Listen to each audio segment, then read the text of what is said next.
Angeline's POV. Angeline, babae ka, bakit ka nandyan? Umuwi ka na nga kapag nalaman na nanay mong pumunta ka dyan sa engagement chuchu na yan. Papagalitan ka. Sinadya mula sa kabilang linya. Kusang umikot ang mga mata ko paitaas sa sinabi nito. Di na naman ito mapigilan ng sariling bibig. Hindi ko pwedeng sawayin si tatay. Anong tatay? Peste ka, gagamitin ka lang yan. Alam mo naman pabagsak na negosyo ng tatay mo tapos ano, ikaw ibibenta dyan sa matandang bilyonaryo? Shut up, Nadia. Walang masamang dumalo. Isa pa, hindi ako qualified na maging fiancé. Humina pa ang boses ko sa dulo. Nainip na ako at sa puso ko mas piniga iyon. Matapos na marinig ang buntong hininga nito sa kabilang linya. Sinong lalaki ba ang gugusto'y mapangasawang isang babaeng anak sa labas ng parehong magulang? Wala. Hindi mo naman kailangan ipagsiksikan ang sarili mo dyan sa kanila. Nandito naman ako. Nandito rin si Celia. Huwag ka na nga dyan sa tatay at nanay mong di ka naman Kusa akong pinuto ng tawag. Binalot ng inis ang puso ko sa sinabi ng kaibigan. Hindi naman kailangan sabihin pa yun sa akin ilang beses. Gusto ko lang naman matanggap ako kahit isa man lang sa kanila. Humingi ako ng malalim bago tinago ang cellphone sa dala kong pouch. Bumagsak pa ang tingin ko sa suot na silver glittery one-slit gown.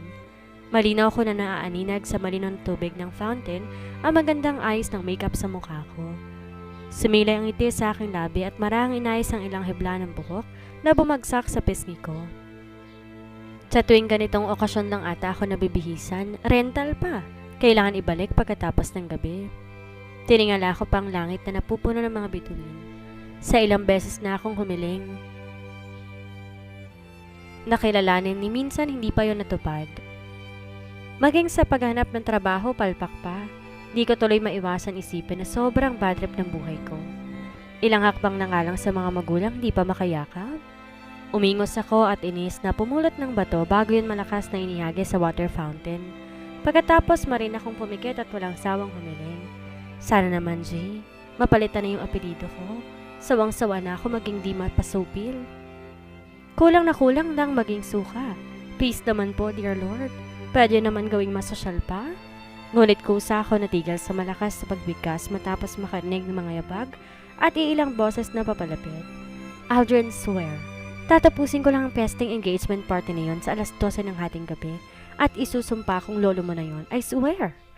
Mabilis ako napaupo at nagtago sa bandang ibaba ng fountain sa narinig na boses. Nagtaasan yata mga balahibo ko sa malalim at iritadong boses na yon.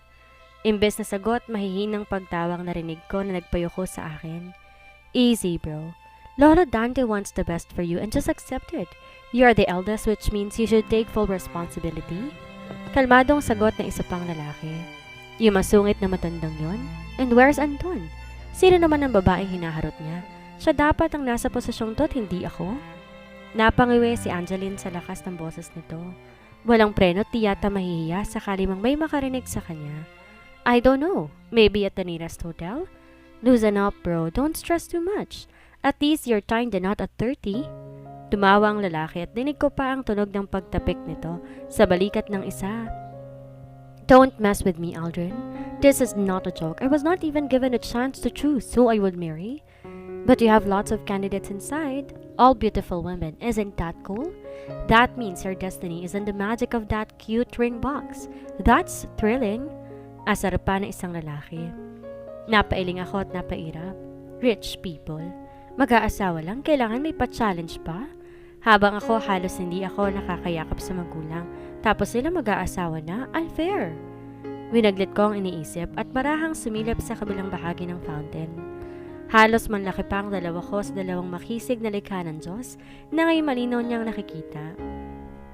Ang mga suot na Amerikano ay walang gusot, katulad ng kanilang mga buhok at panigurado, matitipuno ang mga pangangatawan. Walang duda yon. Sa tangos pa lang ng mga ilong at ganda ng labi, walang panama ang sakin. Maging ang kinis ng mukha, hindi pinalagpas. Unfair talaga. Marahan kong pinahid ang gilid ng bibig ko sa takot na may tumulong laway mula doon. Muli niyang nahigit ang paghinga ng pagbalik ng tingin niya sa mga lalaki ay banyagang mga matanang nasalubong ni Angeline. Ang titig nito ay malalalim at matatalim. Tila hindi rin sanayaran ng ngiti ang kanyang labi at mukhang anumang oras kaya nitong pag-igtingin ang sariling panga.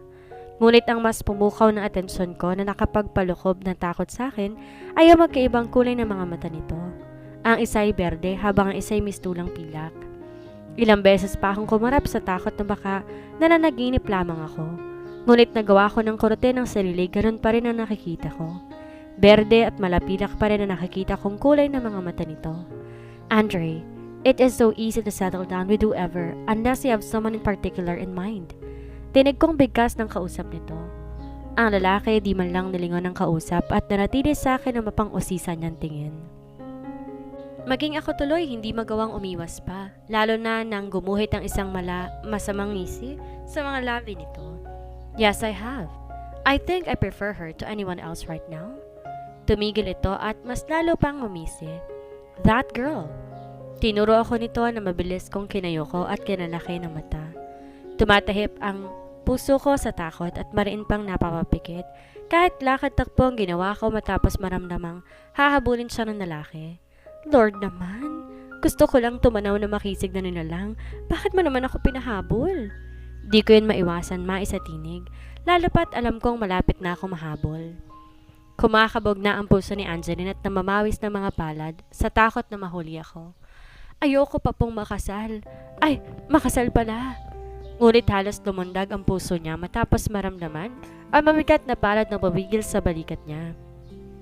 Mabilis niya pang naitaas ang dalawang kamay. Sorry po, hindi ko naman po kasalanan maging chismosa, promise. Sealed mouth po ako. Natigil si Angeline matapos marinig ang malakas na halakhak mula sa babae. Napakurap at maharahang binaba ang dalawang kamay ko. Nang lingonin to'y nakataas kilay ng mukha ni Ate Zebby ang nakita ko. Nagpipigil tong tumawa kahit mukhang bahagyang aborido. Sira ka, Angeline. Bakit parang may humahabol sa'yo? You don't even look interesting. Pinasadahan ako nito ng tingin mula ulo hanggang paa. Pagkatapos tinaasan palalo ng kilay. Is that the gown your father rented? It looks cheap as expected. Umiling to at umingos. Pagkatapos basta na lang siniksik sa palad ko ang hawak nitong itim na maliit na kahon. Ano to? Shh, Andre, give it to me. Though I'm not very fond of him, mabuti pa sana kung si Anton. Sa'yo na lang since you look cheap. Umirap to bago tumalikod ngunit pinigilan ko ang braso niya. Ate, di ko pa man nasisimulan ay pinanlakihan na ako nito ng mata bago tumingin sa paligid. Don't call me that, Angeline. Wala akong kapatid sa labas. Please, keep your own garbage to yourself. Huwag kang magkalat. Habilin nito bago tuluyang pumasok sa function hall, bit-bit ang laylay ng suot niyang tube red dress. Ramdam ko ang maliit na karayom na tumusok sa puso ko, ngunit pinilit ko yung iwaglit. Sa 22 taon na pamumuhay ko, sanay na ako sa ganong trato. Masakit pero hindi pwedeng damdamin. Napailing ako at napahagpit ng kapit sa maliit na kahon bago inayos ang sarili. Isang beses ko pang sinuyod ng tingin ng paligid at pilit tinahanap ang mga lalaki kanina, ngunit wala ng tao sa paligid. Akala ko pa naman ako nang hinahabol. Hindi kaya si ate ang hinabol? Sirilyapan ko ang hawak na kahon. Wala naman sigurong mawawala kung itatapon ko. Ngunit ko hindi ko alam bakit sinikop ko yun ang palad ko. Pinilit ko pang humiti na makapasok sa loob ng function hall na puro itim ang paligid at tayong maliliit na kristal lamang ang nagbibigay ng disenyo sa venue. Matalim na mga mata ni Mommy ang nasa lubong ko. Ngumiti pa ako na malapad dito kahit alam kong galit na naman ito. What are you doing here, Angeline? Balak mo ba ako ipahiya? Pasimpleng bigkas nito. Nay, kasi...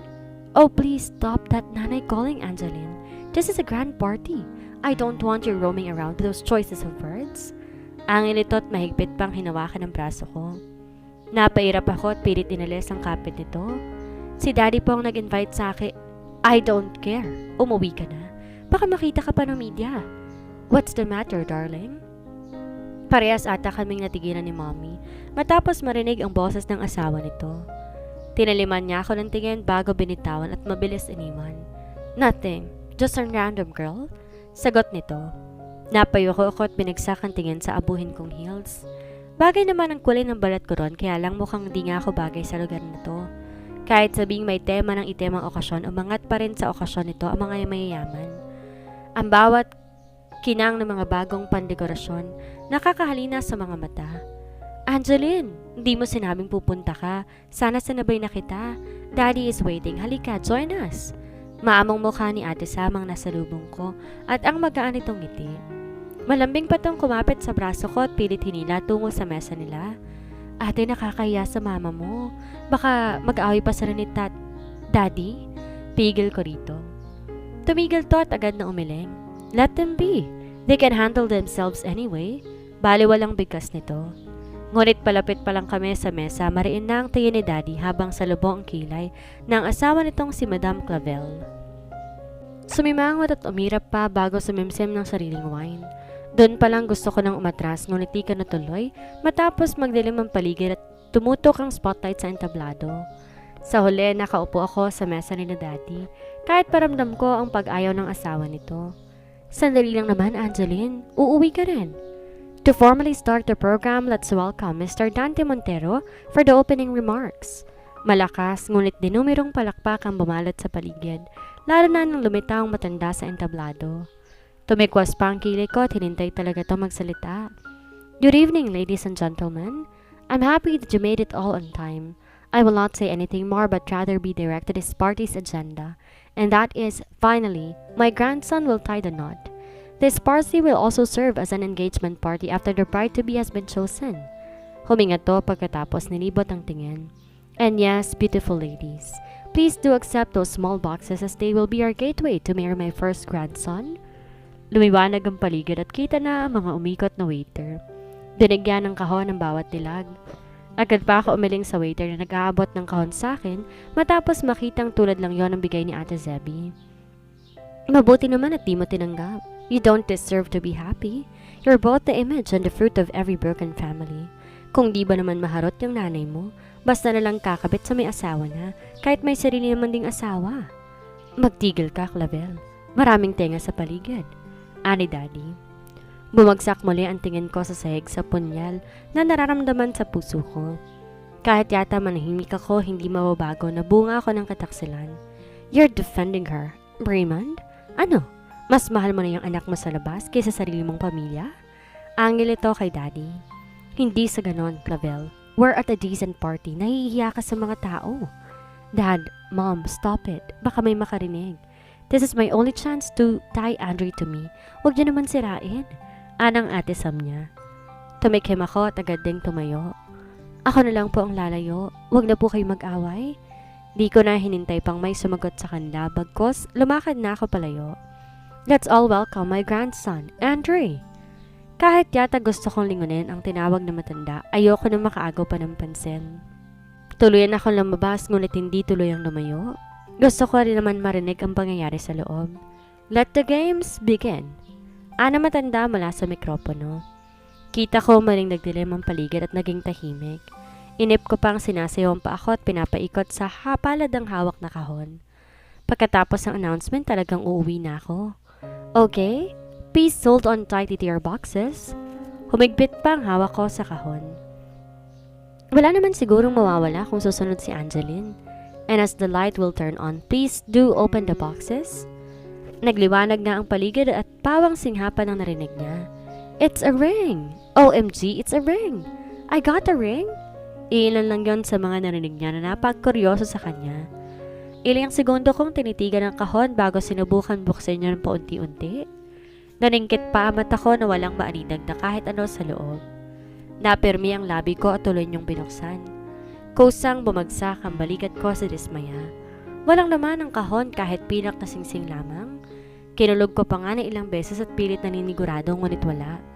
You've seen what's inside, and now, please watch carefully and don't ever remove your eyes from the boxes because the one whose box is empty will be my grandson's fiancé. Namilog ang mata ko at nanginig pa ang kamay ko na may hawak sa kahon habang iba sa loob ay nagkakagulo. Bakit ayaw matanggal ng singsing? How to remove this ring inside? Get this ring out of this box? Nilapit ko pa sa mata ko ang kahon at talagang walang laman iyon. Di siya makapaniwala. Kusang bumibilis ang tibok ng puso ko at hindi maikalma. Ako ang mapapangasawa? Ikakasal ako? Okay, please calm down, ladies. The lucky lady is not present inside this function hall. Please, my bodyguard, be alarmed about the lady's whereabouts. Napakarap si Angeline at gustong sumigaw na siya ang tinutukoy nila. Gusto niyang tumakbo sa loob at iwagayway ang kahon. Ngunit ni isang salita'y walang naisatinig matapos maramdaman ang panyong tumakip sa ilong at bibig niya. We got her. Cleared. Mission accomplished. Yan lang ang narinig niya bago siya tuluyang nilaman ng dilim. Sa kabilang banda, tila sumama ang pakiramdam ni Angeline nang marahang magmulat ng mata. Idagdag pang puro puti ang nasa paligid. Mas lalo yata siyang nahilo na hindi makaaninag ng kahit anong kulay. She's awake. I'll go. Just don't let anyone find out that I brought her here. Nagpantig yata ang tenga na sa narinig at napabalikwas ng bangon. Tinanaw niya ang bulto na tao nakakalabas lang sa pinto. Marahan pang naglapat ang pinto dahilan upang di niya tuloy makilalang lalaki. Nayakap siya sa sarili. Umawang pa ang labi niya na makapa kung gaano kakapalang puting kumot na bumabalot sa katawan niya. Kumabog na mabilis ang puso niya at nahintakutan sa naiisip na maaaring nangyari sa kanya. Ni wala siya maalala kung paano napunta sa gantong lugar. Di nga niya sigurado kung hotel o mental ba to. Puro puti na lang nakikita. Ano bang ginawa mo kagabi sa engagement, Angeline? Naipikat niya na mariin ng mata at pilit inaalala ang nangyari sa party. Ngunit walang ibang pumapasok sa isipan niya kundi ang maliit na kahon na walang laman. Pagkatapos wala na siyang maalala, basta na lang nagdilim ang paningin niya. Sinubukan niya pang muling isipin kung nagawa niya bang umuwi o lumabas man lamang sa venue, ngunit wala. Ang huling alaala niya ay talagay ang maliit na kahon na walang laman. Kusang dumaloy sa isipan niya ang boses ng matanda. Those one whose box is empty will be my grandson's fiancé. OMG, I'm the fiancé. May kalakasan pang sigaw niya. I'm the fiancé, dear Lord. Ang aga naman ang regalo mo. Nag-flying kiss pa ako sa kawalan at napawagayway ng kamay. Gumuhit na malawak ng ngiti sa kanyang labi. Di niya mapigilang kiligin na sa wakas, pwede nang mapalitan ang apelido niya. Na sa wakas, pwede na siyang makatanggap ng mga magulang niya. Ngunit kusa ring naglaho ang ngiti na matapos maalala na isang Andrew ang fiancé niya. Kung tamang kalkulan niya, ito rin ang lalaking gustong humabol sa kanya. Ang lalaking walang gusot sa katawan at ang lalaking may dalawang kulay ang mga mata. Naparunok siya matapos maalala kung gaano katapang at kalakas tingnan ang mga mata nito. Pakiramdam niya maaga siyang mawawala kung papayag sa kasal. Para kasing isang tingin pa lamang nito, tutumba ka na. Tutumba sa ligaya. Pakiramdam niya maaga siyang mawawala kung papayag siya sa kasal. Parang isang tingin pa lang, tutumba na. Roar! Napalabi siya at halos pa rin ang sarili sa naisip. Anong ligaya? Mistula nga yung masamang tao na handang kunin ang iyong buhay. Kung hindi niya lang alam na taong lalaki iisipan niya, galing to sa ibang planeta. Paano ka na, Angeline? Inis kong asik sa sarili. Umiling ako ilang beses at nginudngod ang sarili sa malambot na kumot na siyang kinamulat ng mga mata ko. Paano nga ba ako magpapakasal gayong nandito siya sa hindi malamang lugar? Idagdag pang nasa kwarto ko kung saan kanina lang ay nanggaling sa lalaki. Napakarap siya at napatulala. Mababaliw na yata siya sa dami na isipin. Pilit pang sumasagay sa isipan niya na baka may nangyari. OMG, Angeline! Pikit mata niyang tinaas ang kumot upang silipin kung buo pa ba siya at maya-maya, marahan niya inalis ang kumot at hinawakan ng kasangga.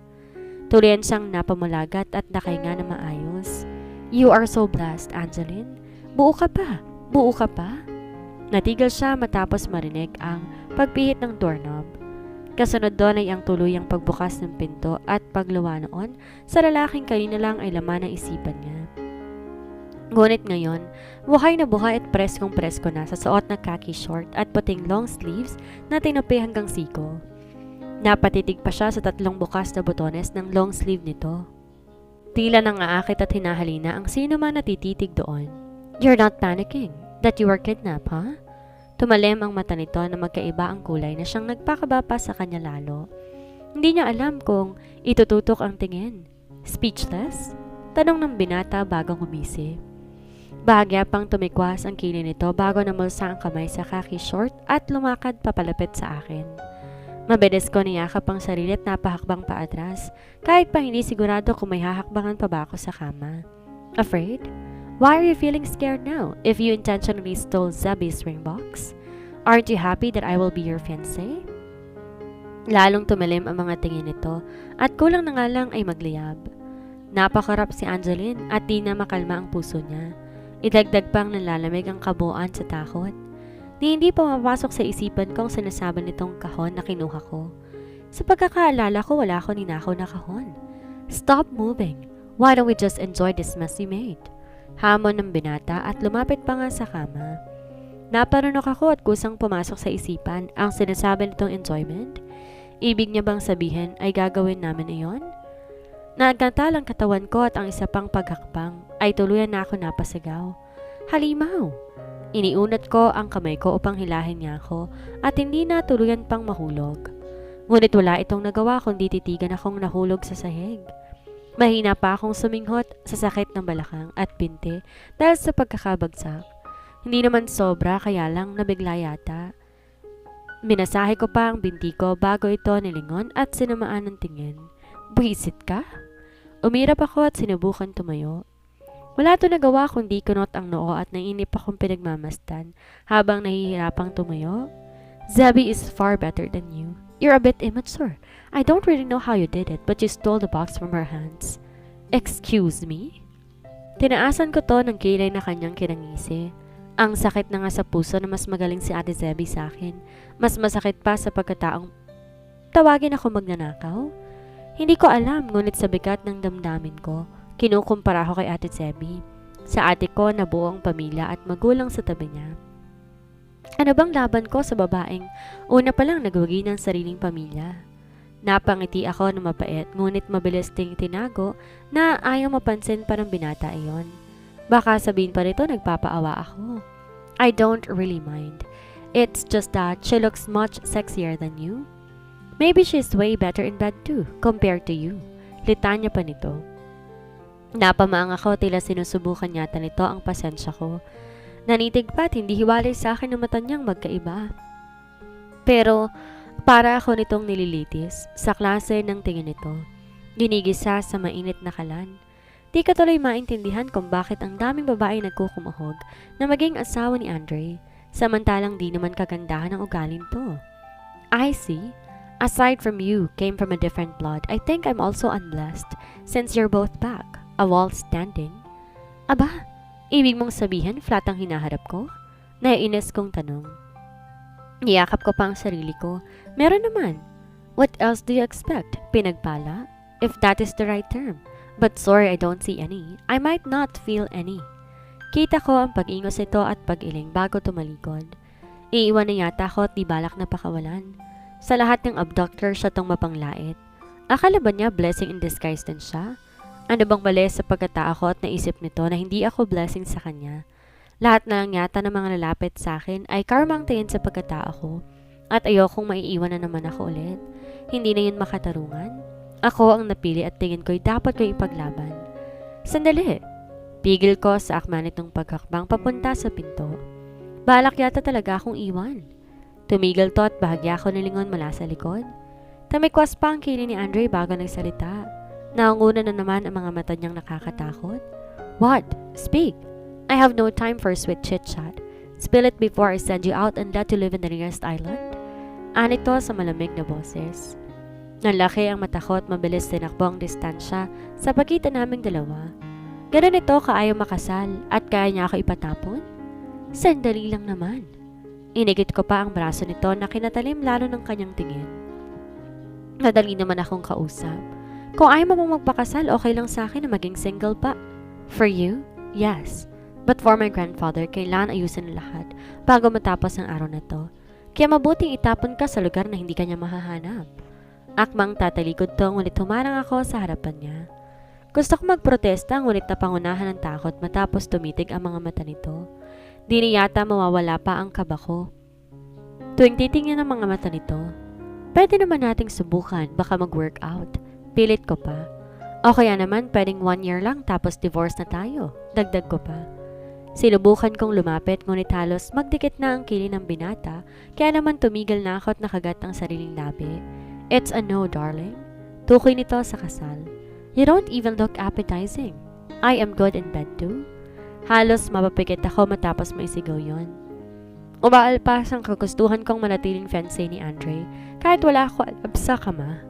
Baka lang naman pag akong fiancé nito ay magkumahog na si nanay at tatay na akuin ako.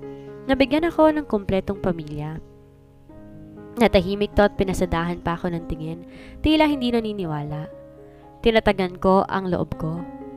At desidido na sa naisip kong plano. Pwede pa naman sigurong magbagong isip nito. Huminga ako ng malalim. Bago nang lumikot ng tingin, ano bang pampalakas na loob ang pwede? Bigyan mo lang ako ng brandy o kaya whiskey. Basta alak, yung tipong lasing ako. Sige na, para naman may mapatunayan ako sa'yo. Lakas loob pa ako nagangat ng tingin at tumitig na naman sa mga mata nito na natatakloban ng init. Kita ko pa kumibot ang labi nito at nagpigil yatang mangiti o matawa. Ngunit kumilos din at tumungo sa isang cabinet. Naglabas ng alak na di pamilyar sa akin, basta kulay brown. Ang sabi pa niyang tignan, bit-bit iyon. This is 70% alcohol content whiz. Di ko na pinatapos ang sasabihin nito at basta lang inagaw ang alak dito. Pagkatapos, hindi na ako inom pa ng alak. Binuksan ko yon at walang sinayang na oras para lumagok mula sa bote. Halos mapaiyak pa ako sa pait at init noon sa lalamunan ko. Binaba ko yon sa lapag nang halos hindi na ako makalunok. Pinunasan ko pa ang tumulos sa gilid ng labi ko bago siya nilingon na nagsasalubong ang kilay. Sigurado na akong ayoko na maglalasing na asawa, deklara ni Andre. Kita ko ang pag-iling nito at ang pag-ingos. Much more, a crazy wife? You are not qualified, miss. Ngunit hindi ako tinatabla ng kahit ano pang tapang nito. Nahihilo man at binabalot ng pagkauhaw ay sa kanya lang buong atensyon ko. But you want a satisfying wife, Andre, and here I am. Ngumisi pa ako bago lumapit dito. Isang beses tong napaatras ngunit sa pangalawa hindi ko na pinagbigyan. Kusa akong hinatak ang batok ng binata at agad dinagkan ng malalim ang awang nitong labi. Di hinayaan ng kahit anumang hangin na dumaan sa pagitan naming dalawa.